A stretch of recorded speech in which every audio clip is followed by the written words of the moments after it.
रत्नागिरी जिल्ह्यात जून महिन्यात तब्बल 1000 मिलीमीटरहून अधिक पाऊस पडलाय। जिल्ह्यातल्या 63 धरणांपैकी 23 धरणं 100% भरली आहेत। त्यामुळे कोकणवासियांचा पाण्याचा प्रश्न सुटलाय। सद्यस्थितीत धरणांमध्ये 69.83% पाणीसाठा आहे। एकूण लहान मोठी अशी ह्या वर्षी पावसाचं पाऊसमान तसं गेल्या वर्षीपेक्षा जूनमध्ये बऱ्यापैकी झालेलं आहे।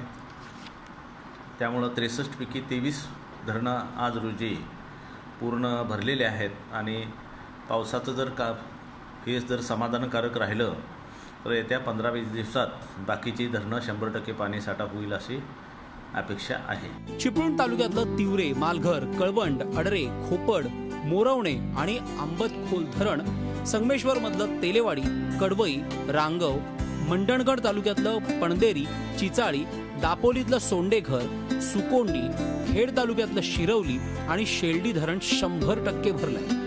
लांजा तालुक्यातलं वेळ, मुचकुंदी आणि इंदवडी धरण तर राजापूरमधलं गोपाळवाडी आणि वाटूळ धरण 100% भरलंय। गेल्या वर्षीपेक्षा यावर्षी रत्नागिरीमध्ये रेकॉर्ड ब्रेक पावसाची नोंद झाली आहे।